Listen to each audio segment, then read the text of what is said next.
Looks like we're good. All right. Yeah, before we start, I just want to thank you so much for giving us your time.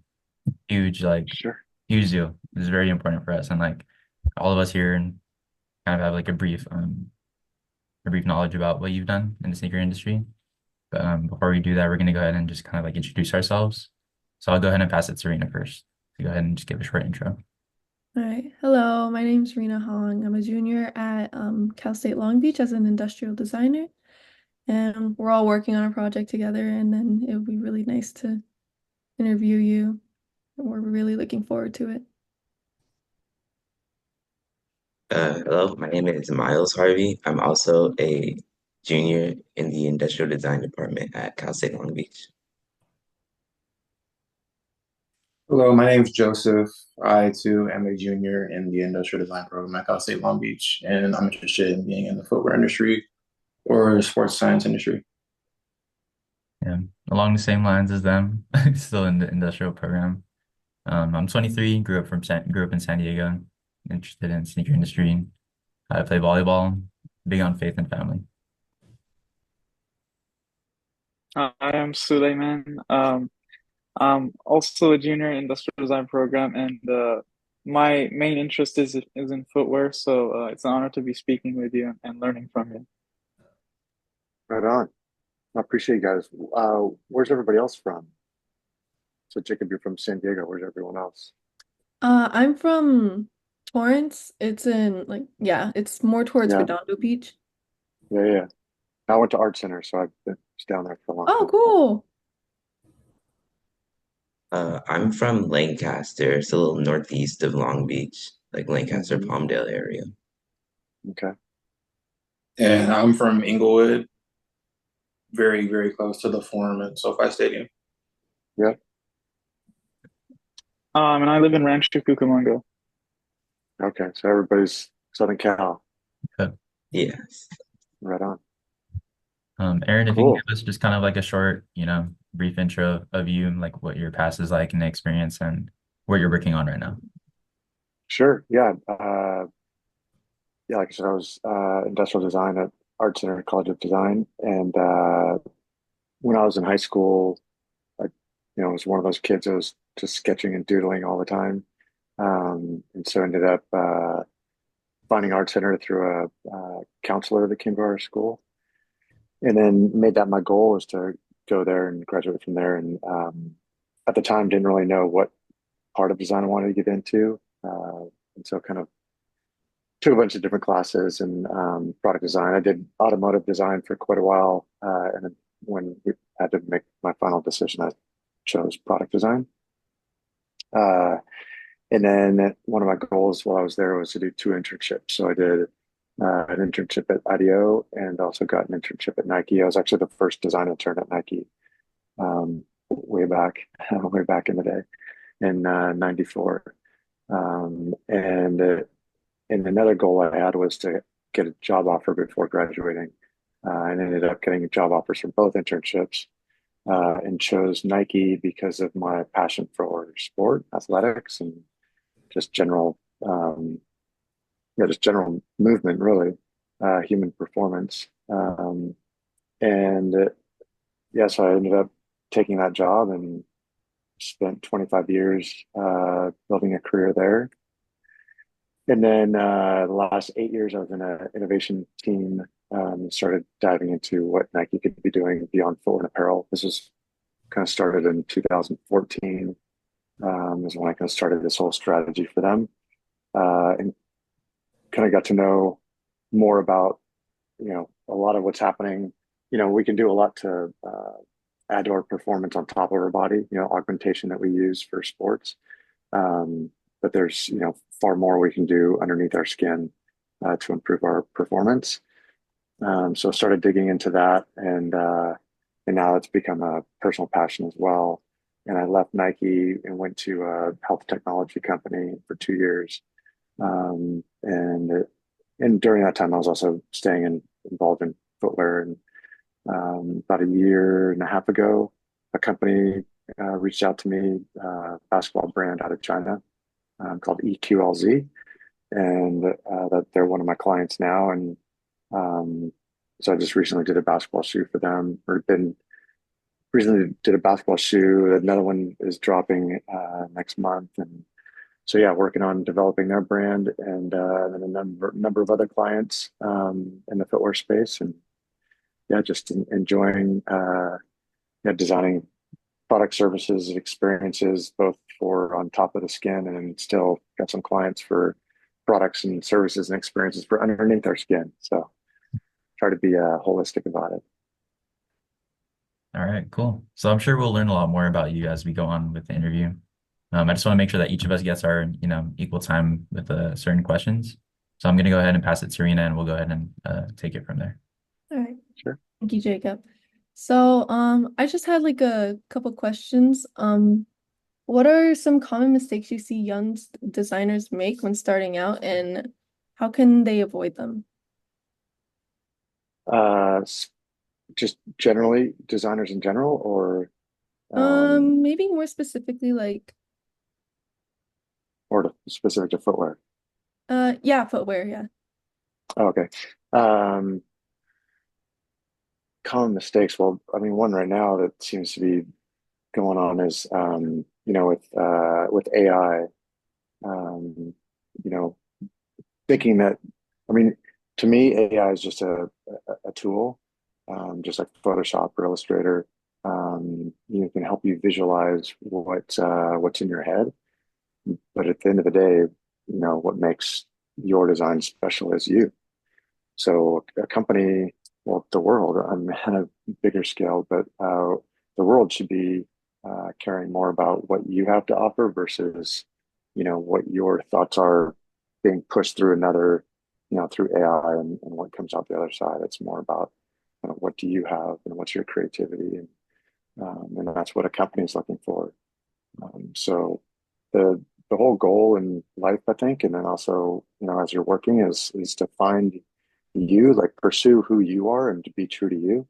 And that's what, you got to find the right company that's looking for your talents because it's you, not that you're trying to, you know, create something that's not you and trying to create something that they think they're looking for. Just be you. Okay, thank you. Mhm. Um, and what advice do you have for creating a portfolio that stands out to potential employers or clients?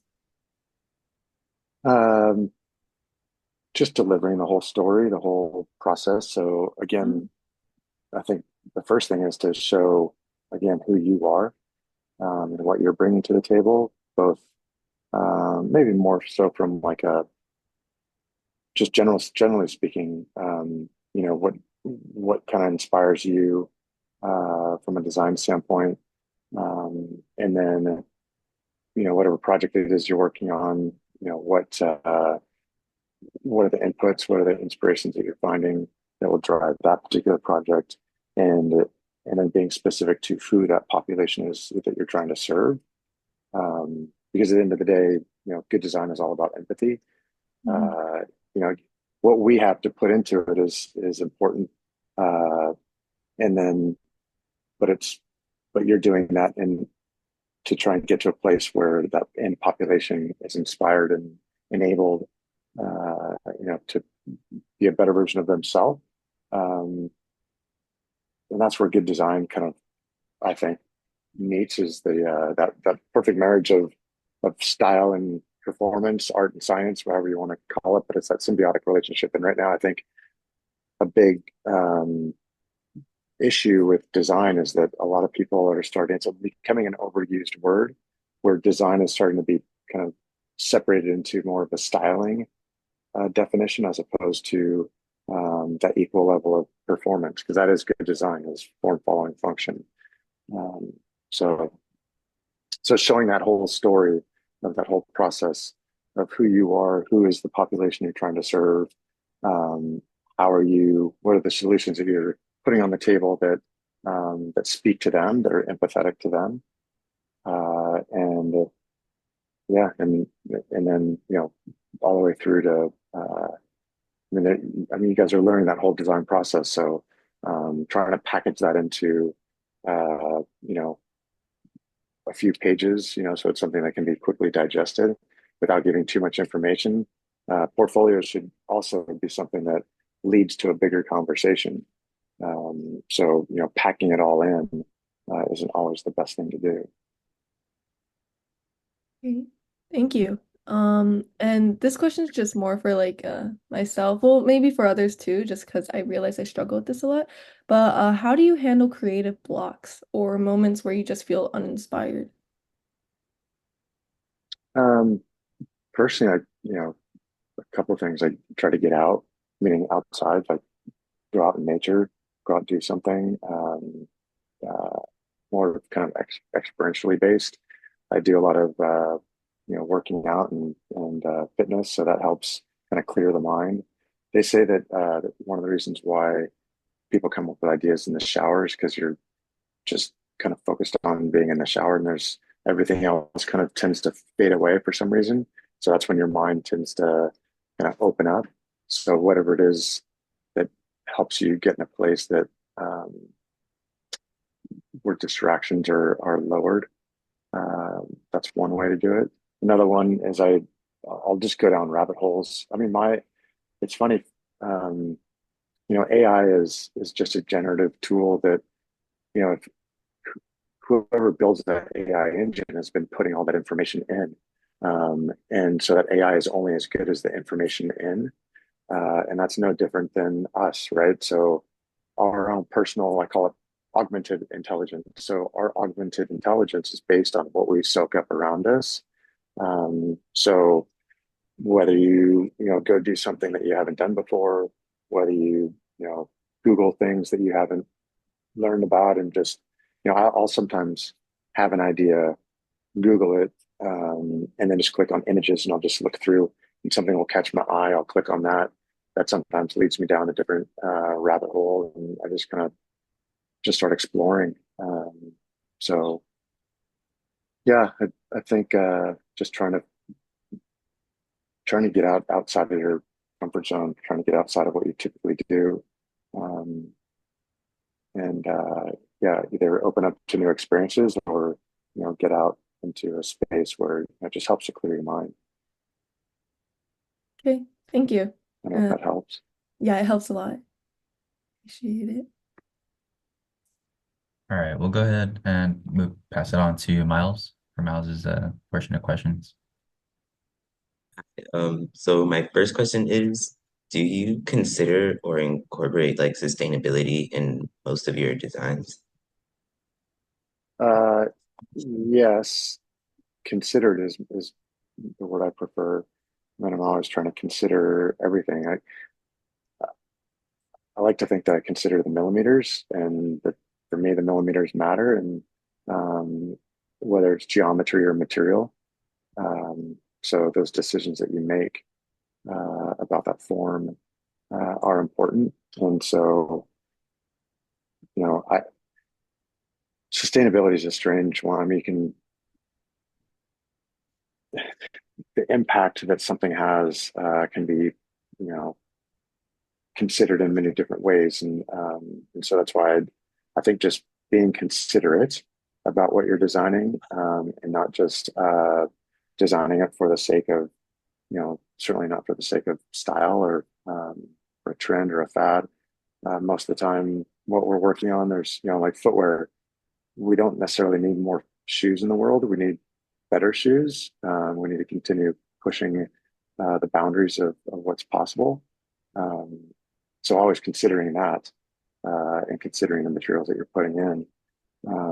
But there's so much. I mean, the idea of sustainability is an interesting one, just because I mean, maybe the perfect example is, as I'm looking at the fastback Mustang back there. You have as a backdrop, Rena, but is electric versus petroleum for cars. I think that debate is still out there. It's still one that is a reasonable one to have, because the impact of electricity is pretty big. Um, so so if you really want to get into it, the idea of sustainability, to unpack that is takes a lot of time. Thank you, thank you. Mhm. And, when you or like anyone is like designing shoes or coming up with a new design and it's like for a specific target, how important is like using design cues from like your like from like the person you're designing for? Well, again, you should always be focused on the population you're trying to serve. Uh, and being so you have to create good design for them, you have to be empathetic. So is the cliche of walking in someone else's shoes is a good one for especially for footwear design.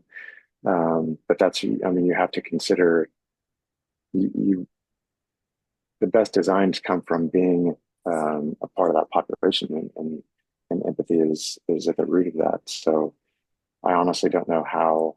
I mean, I think if you just design something for the sake of um, for yourself, then you know unless you're part of that population, if you may resonate with the population you're trying to serve, but the likelihood is a lot less.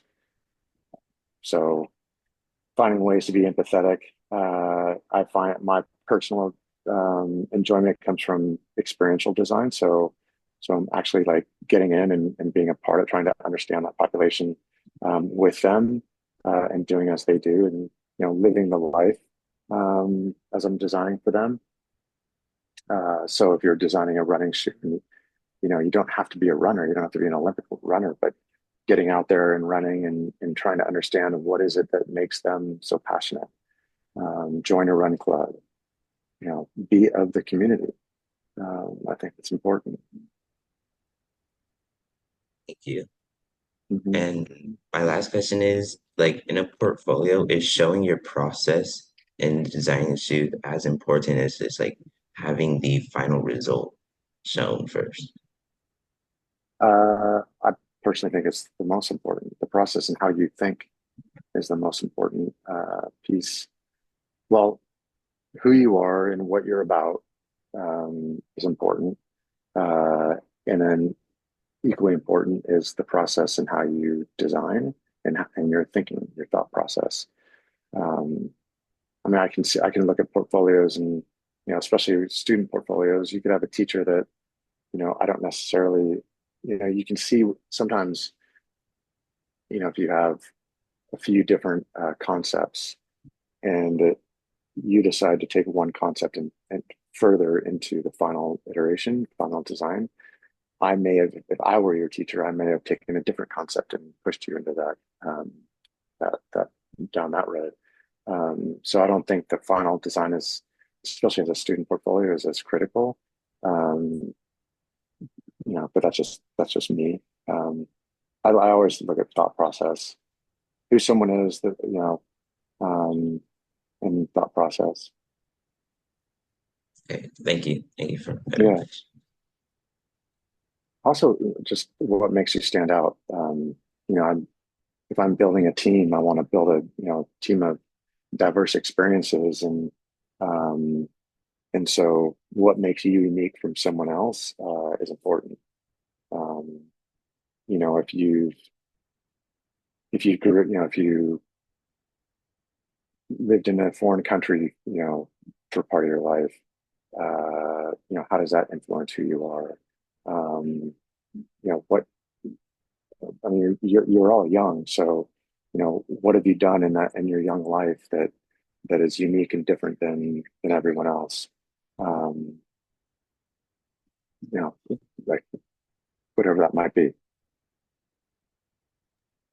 All right. Thank you, Aaron. I think thus far, I mean, we've taken a lot of gems from it. It's for me, it's kind of reassuring because a lot of what you're saying kind of works hand in hand with what we're learning right now in school. So it's nice to hear it from Okay, somebody else, and it's like reassuring too. So, good. all right, cool. So for my question, I know that you worked with a lot of signature athletes for their signature shoes, Pippen, Barkley, Serena. As a Filipino, I got to ask about Manny Pacquiao. I saw on your Instagram the photo of you guys working out and like crazy, so cool. So you were talking about like experiential design, right? And I was just curious what branches of the design team are actually out there. you know, working out with him, like analyzing his movements. Um, Oh, with him but yeah, specifically? yeah, Yeah, I mean, I went and watched him train. That was when I mean, I actually, so that's that wraps up a little bit of some of the other questions. So when I was at Art Center, um, I think Cal State's similar in that, it's from kind of basically 9 to 5. I mean, it's a working day class schedule, and and then you go home and you have a lot of homework to do. So I always try to find something to break that up, and working out and athletics was a good part of that for me, a good way for me to do that. And so I ended up taking boxing classes at some point while I was in school, and so I had that to draw on and pull from, and but I didn't, that was just my own experience. So I went and watched Manny, and I didn't box in a ring. It was kind of an open space that we were training in. And so watching him on a true boxing ring and the canvas and the materials underneath the canvas and understanding what those materials are. So how his foot is, it's not like asphalt or a tennis court or a basketball court. It's a totally different, unique surface. So being there and witnessing that and watching his foot move as he's trying to deliver force, punching force. Um, that was kind of a light bulb and aha moment. And seeing his foot, basically, I felt like it was just bleeding the forces that he's trying to exert, and saw that as an opportunity to um, I try to do like design with what ifs. So what if I could have, could create I and Nike could create a shoe that was able to contain and transfer one more pound of force than a previous shoe that he was wearing. And that could be the difference between, stunning his opponent or knocking him out. Um, and that's a game changer. So that's what I went after, was trying to how to constrain and control the forces that he was delivering. that's cool because I mean, when I I would not have. Yeah, I was just gonna say I would not have seen that. I don't think. I mean, maybe. Yeah, I don't think I would have even just watched. I grew up watching boxing with my mom, and I don't think I would have seen that. Watching it, I didn't experience it because I wasn't in a ring when I was training. So actually going there and watching him train, and that's where I saw it. That's where I got the inspiration. that's cool. Yeah, because when I saw like you always used what if in your posts. Um, Yeah, we practiced that in class. Like for our last project, we had to do like 15 what ifs to solve our problem oh, cool. statement. So yeah, Very again, cool. another reassuring moment for sure. Mm, Moving on. Right now, we're kind of in this like resurgence of archive sneakers. I mean, we see it with Nike, with the Sunder. mm, Um, I mean, Asics bringing out a lot of their old mesh runners, the Samba. mhm, Um, within this period, I guess, how can we make sure that new designs don't get itched out by archive sneakers? Because I think right now a lot of people are embracing nostalgia, and mm, that's what a lot of kids are kind of gravitating towards because the older influencers are kind of making them popular. So yeah, mm, I'm just how can we make sure that these new designs allude to those archive shoes, but also bring in something new? mhm. Yeah, I mean, nostalgia. I think if you do read my posts, I mean, nostalgia is something I've talked about. It's a powerful tool. Um, so being aware of that, I think, is important, and how you bring that into your designs. Um, but creating something that's completely retrospective of the past, maybe I guess it just depends again on the population you're trying to serve, and so I don't know if we're using I mean, basketball is probably the biggest popular culture sport. Uh, so personally, I think the resonance that we found with the EQLZ shoe is because there is some nostalgia to it, the connection back to my past and also back to some others. But there's some other people that, I mean, they have no connection to it. It's not as overt. Um, so so but I think the finding that balance of form and function, style and performance is paramount. Like that's a must. And then what you bring in from a styling standpoint, you know, whether it's a large amount of nostalgia or just a couple threads of nostalgia, is up to you and your interpretation of that population you're trying to serve. Um, and I would say I like to think about interpretations versus translation. So trying to interpret the population you're trying to serve is important, and that's where empathy comes in as well. You can translate science. Science written in Chinese, I'm still not going to understand it because I don't understand science very well.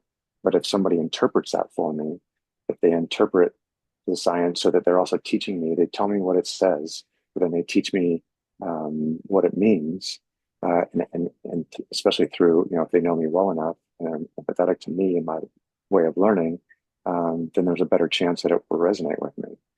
And I don't think design is much different than a foreign language. And so um, how you translate, or I'm sorry, how you interpret the population you're trying to serve, so that more people can understand it. That's well, I was going to say that's the name of the game, but not necessarily. If you're trying to just create something only for that specific population, then you may not need a whole lot of interpretation or translation. But if you're trying to get more people to for it to resonate with, then that's where you have to start thinking about how are you going to interpret it for others. Does that make sense? Yeah, that kind of brings me into my next question. You talk about Moonshot or with your company Moonshot Miracles or Molecules, Mm. about how like the moonshot is like the passion that you're, kind of driving for. For me, volleyball is my passion. Kind of, I mean, I know your daughter plays in Hawaii. Mhm. Um, I don't see a lot of volleyball sneakers whenever I play. I see a lot of basketball sneakers. I do know that volleyball has a niche market for their sneakers, specifically like Mizuno Asics. Um, I guess kind of alluding back to what you had just said, is it better to design for a niche market or Mm. a majority?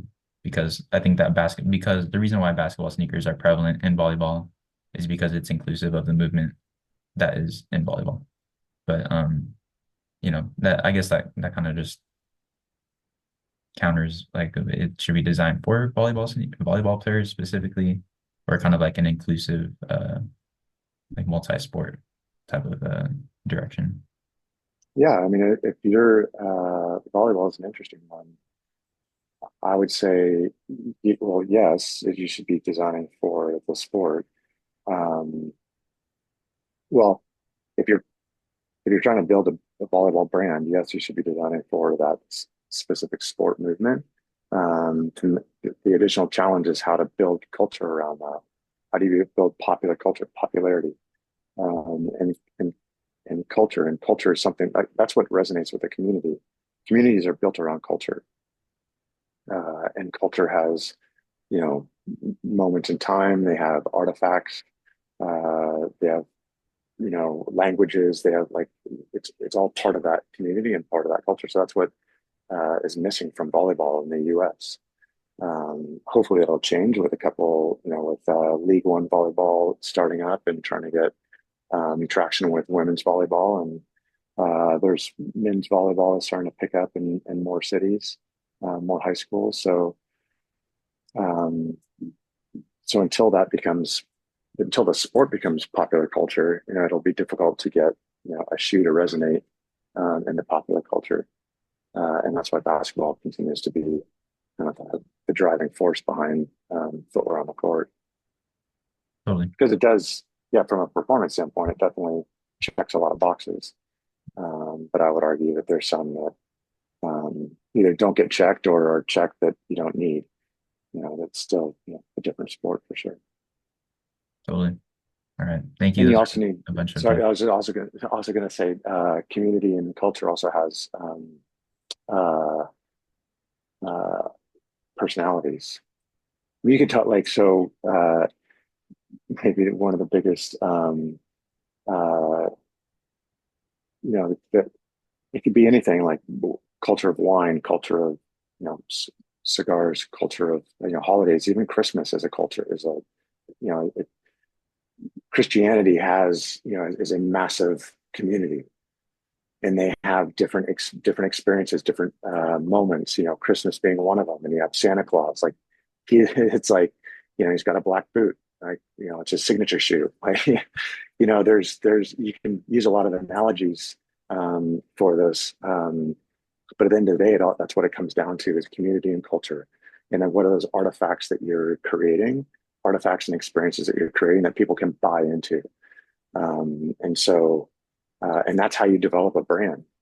I mean, a good example is like if you guys know Jaylen Brown, basketball player. He's now, he's been snubbing Nike. He's been, apparently he said no to Adidas, big contract potential because he wanted to do his own thing, and now he's making a big push, because he has this new signature shoe and a logo and t-shirts and a hat. It's like that's not a brand. That's like personal merch, right? So until he builds a culture around a community around him that creates a culture that people want to buy into, he'll just have merch. I mean, you can go buy his shoes that are, based on him and who he thinks he is, um, but he's a long way from becoming uh, he's a long way from building a community around him that's large enough to drive a culture. I mean, a great example is Steph Curry. I mean, how many years has he been going at it? And you don't see Steph Curry shoes all over the place. He'll be known to be one of the best players ever play the game. So, community and culture, and being empathetic to that community, to know what their culture is all about, and to know what artifacts it is that they want. In this case, the artifact being a shoe. Oh, my light just shut off. I think the sensor didn't read me. Um, yeah, totally.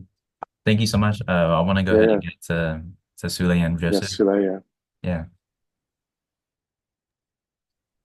One thing that you just quickly reminded me of, I'm very big into the late 80s and early 90s footwear. And when you talked about like, that's just a merch brand, it's not a brand. I immediately thought of Ewing when he made his own sneaker brand and how successful that was.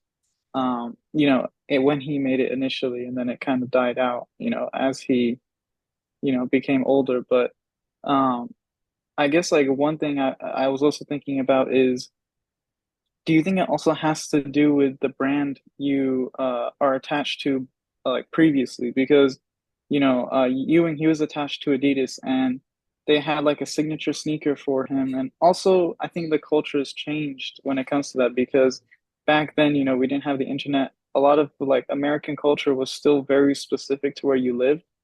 So I don't. I mean, at least from what I understand, it was more like if you were from New York, you would of course be repping Ewing and his Adidas sneaker. If you were from Boston, you would for sure be repping like whatever Larry Bird wore, and things like that, and like whatever Magic Johnson wore. I think it was the Converse weapon. So when it comes to that, do you think that still has a relevant role in today when it comes to sport athlete stars, or do you think it's really changed where uh, it's become a lot more dependent on the personality of the sportsman? It's a good question. Something that I think people are in the industry are debating. And it's been a debate for, who's worthy of a signature shoe. I just heard Trey Young is now not with Adidas any longer. What's going on with Jaylen Brown. And then I'll just say like, I mean, how many Ewing is an interesting one because it's just a completely different time. So if you walked into a Foot Locker when his shoe was out, it was, the wall was 1/5 the size, 1/10 the size. There just weren't that many choices, and he was one of the first, if not the first, to create his own, and it was at a price point that was different than everyone else's. So there are a lot of other things in play that determined the success or failure of, of shoes back in that day. And so today's, yeah, just a different deal. And it's hard to to rally around a player based on or hard to rally around a team and then attach yourself to a player because within a couple of years they could be going somewhere else. So yes, I think personality is a big piece of it, but I just keep going back um, to community and culture. Like I don't know, can you guys think of any personality out there, not just an athlete, not just a basketball player, that has a community around them, um, that that doesn't have a personality, that doesn't have like there's something that people have to rally around, right? And to be drawn towards.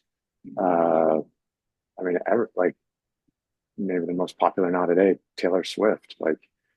And the reason why those bracelets became, caught fire is because it was something that literally people could buy into. They could make it themselves, or T-shirts, all like.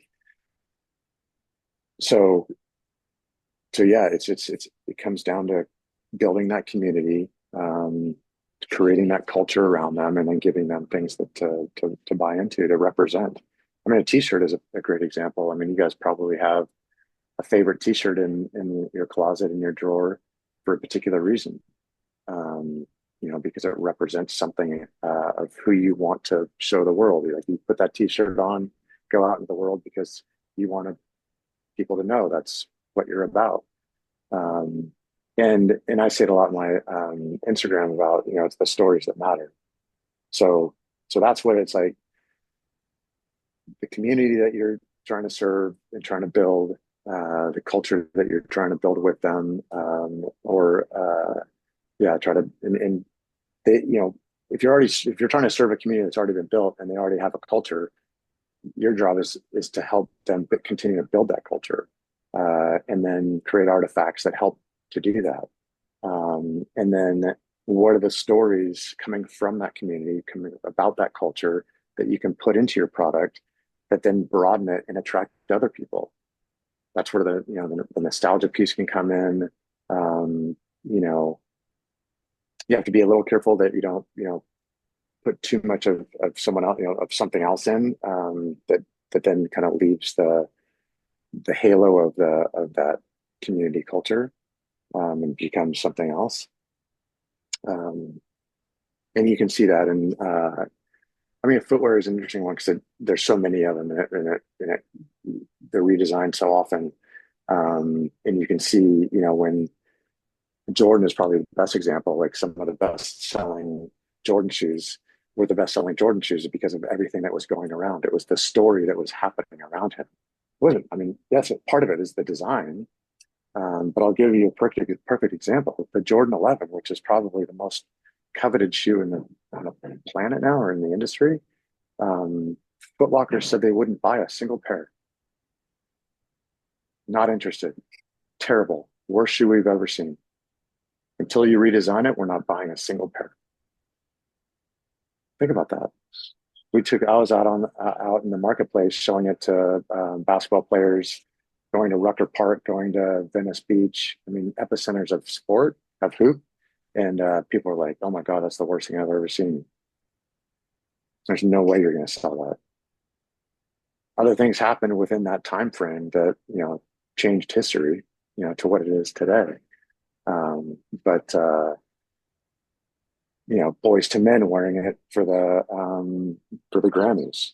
If we went back and wound the clock back, and Boys to Men wore regular shoes to the Emmys, or to the Grammys, would the Jordan 11 be something we're talking about today?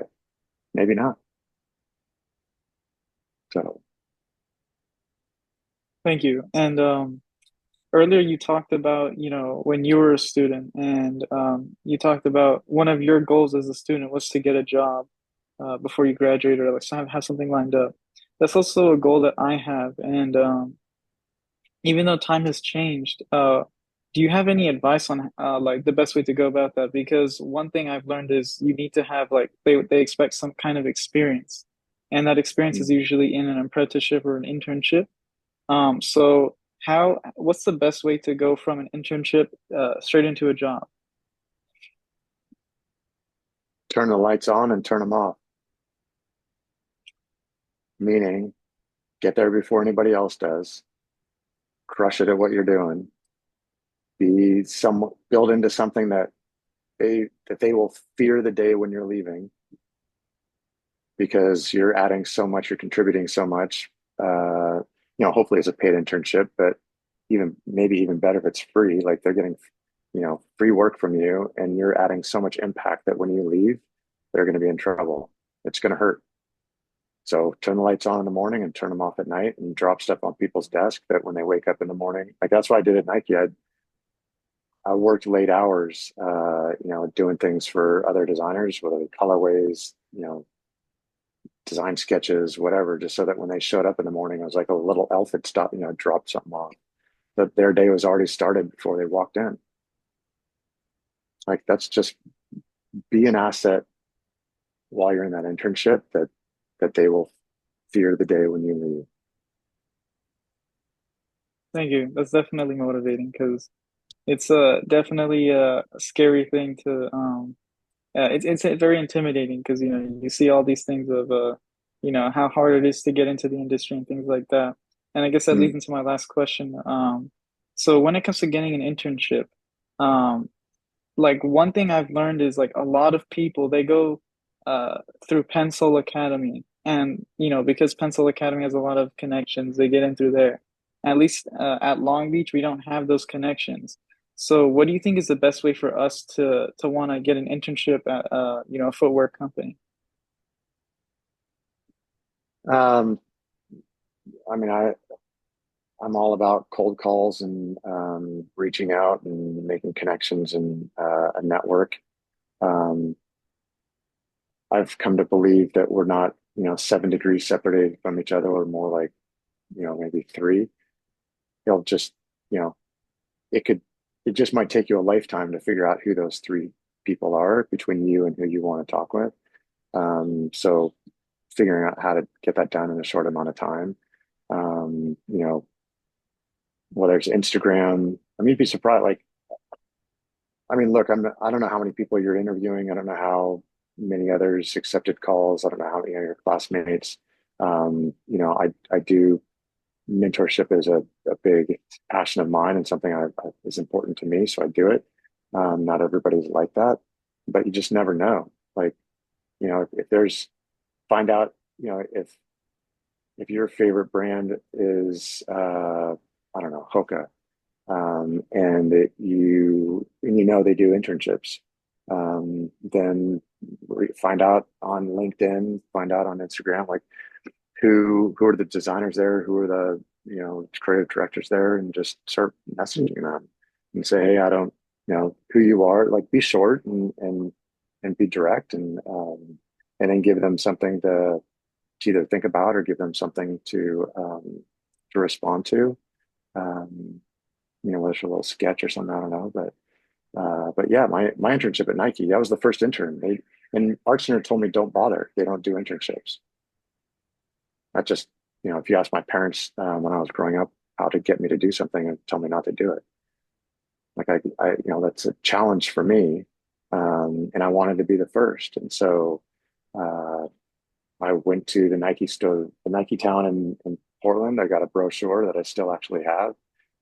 Got the address of the company. The people at the store didn't even know, didn't even have that, didn't even know where Nike was, which was kind of crazy to me. But I did all that research, found out, who at my school had gotten a job there. I called her. I never, reached out, cold called her. She told me who was the director of footwear. And it just so happened that I was in Portland during Thanksgiving um, and reached out and said, hey, could I just, buy you a cup of coffee? And so it turned into like an informational interview, and I brought my portfolio and shared it with him, and it was perfect timing. You know, a little bit of luck always helps. Like it was perfect timing because he said he was wanting to create an internship program, but hadn't had the time yet. And so, yeah, longer story there, but yeah, my answer is just you just got to start reaching out. Go like find. There's a lot of footwear and small footwear places in LA and around the area. Just you know, I don't know where Vans is anymore, but just find out who's down there and say and just walk in. You know, um, what's the worst that can happen? You know, Awesome. Thank you. yeah. So if you got some, Yeah, hey Aaron. So you said that you were at Nike for 25 years to start out your career. Recently we were told that early in your career, it's sort of good to bounce around companies. So corporations mm, know that you've got different experiences and you're sort of well-rounded. How would you say your 25 years at Nike sort of gave you your experiences and prepared you for your future? uh, good question. I guess I'm still trying to figure that out. But yeah, it's a little unfair not unfair for you to ask me, but an unfair question to answer to give you a proper answer because I mean it was 1994. The company was I think I was the 25th or 23rd some designer. I mean now there's hundreds, and so it's just a different day. Um, and so I kind of grew up with the company in a pretty unique time. So although the brand didn't change, the company that the company that I was working for didn't change. But the company itself was constantly changing. Um, maybe it's interesting. Maybe like 10 years in Nike basketball certainly helped define my career and you know help put me into contact with this company from China and the product that I just designed. So that's um, to answer your question, that helps set me up for this. Um, but over the years, I think I've designed a shoe for every sport. Trying to think of. It's, but right now at Nike, like once you get into a category like that, um, well, actually, I don't know how they're set up now, but at one point, they were very category specific. And so you would, you know, be specific in one category for a long time. I ended up, especially in innovation, working on a number of different projects. But I will be honest, there are some companies that see that as a negative for sure. That if they were to hire me, they're hiring a Nike designer, which I think is crazy, but that is some people's concern. But I don't know. Look, as long as I feel like as long as I'm learning something new, um, you know, change for the sake of change isn't necessarily the right thing to do. So I just think it's important to always be learning. So if you find yourself stagnating within one company, and there's nothing else in that company for you to soak up, then yeah, the time is probably to make a change.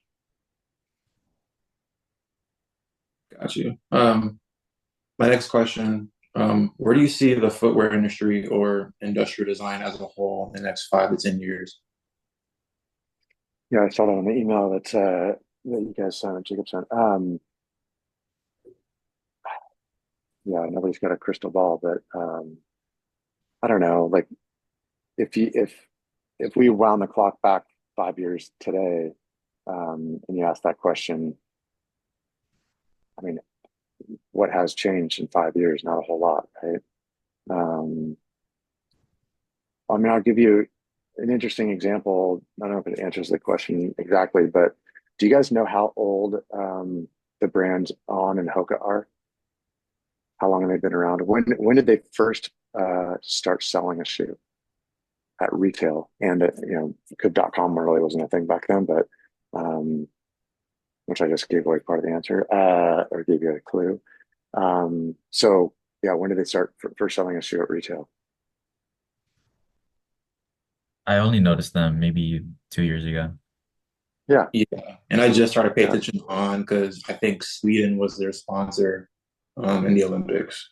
yeah. Yeah. So both companies started around 14 to 15 years ago.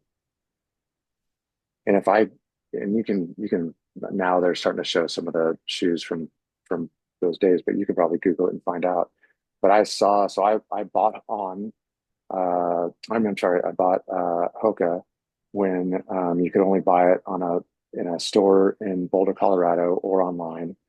And then I also I put on shoes when I was in Europe. I don't like them at all, so I don't buy them. But both of if I brought both of those shoes to their retail wall today and put them up in their store, you would think it was a new shoe, like a new design from their company. They haven't changed 14 to 15 years. Look at Crocs. Crocs is another good example. I mean, now they're doing crazy collaborations and more different styles, but that original Crocs silhouette, I mean, that's 20 years old. So roundabout way of saying, in 5 years, not a whole lot will change. Will there be little blips of, it'll be interesting to see where this whole athlete, you know, this desire to become their own brand, who will make it, who will not, will any of them? Can anybody build a true brand on their own? Uh, I don't know. I, my guess, if I had to if I was a betting man, I had to, place a bet on that, I would say no. In terms of being a successful, hundreds of millions of dollars, $10 million brand, um, maybe 10 million, but for them, that's not, 10 million. They're looking for hundreds of millions, right? Like Jalen Brown apparently turned down a massive contract with a company to do his own thing. So what does success look like to him? Might get, for a lot of people, it's, monetary. So will he be able to match those numbers with his own brand? I don't think so, personally.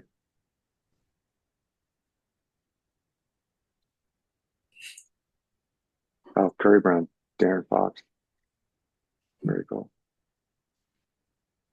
And for my final question, I know New Balance and Brooks, they have their own design season where it's just design, design, design, and then you take a rest period. What's Nike's design period like? Well, they're typically, I don't know, Brooks, I think they're the same. I mean, they're seasonal. Um, so, and it takes about 18 months, no matter how you slice it, 12 to 18 months to go from a blank piece of paper to a shoe on a shelf. 18 months for sure, including shipping all that.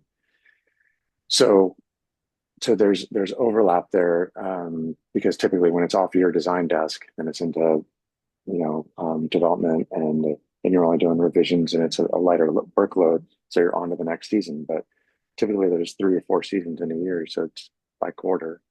Um, so um, yeah, it's they're working on something new every quarter typically. Unless you're in a innovation role, or a mixed role where you have some inline, or kind of on the normal process timeline, or a further out timeline. Let's a product that has more innovative, something that's new that had never been done before. Nice. Thanks, Aaron. And Yeah, I'll go ahead and pass it on to Jacob for closing. All right, Aaron. Thank you again. I know that we maybe held you a little bit longer than we expected, but that's okay. yeah, Sule had an idea that he brought up yesterday.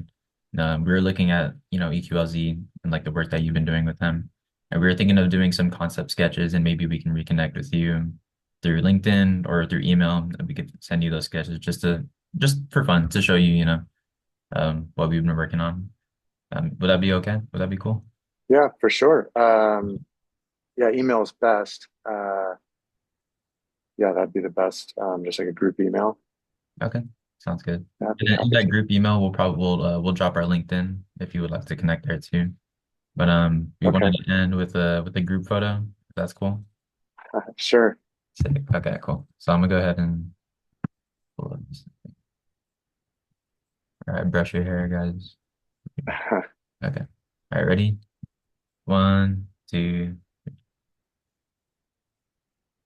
All right, got it. Cool. Thank you again, Aaron. Is there anything closing you'd like to say before we hop out? Yeah, I guess just the threads that kind of went through the conversation for me anyway. I mean, it just comes down to know, continue pursuing who you are, your North Star. Um, and the worst thing you can do is like to do an interview and be someone else, like be someone that you think they want you to be just to get the job. Because if you end up getting the job, in a few months you become the person you really are, and then they're like, wait, that's not who we hired, and you're feel uncomfortable, and it's not a good place to be. So and always striving to be pursue of your better self, and learning and improving, but just continue to stay true to who you are, and I find that uh, play is one of the best ways to do that. Like, when do you feel the most free and able to be who you are is often just when you're playing with friends. So that's goes if you have a writer's block, a designer's block, just go out and play.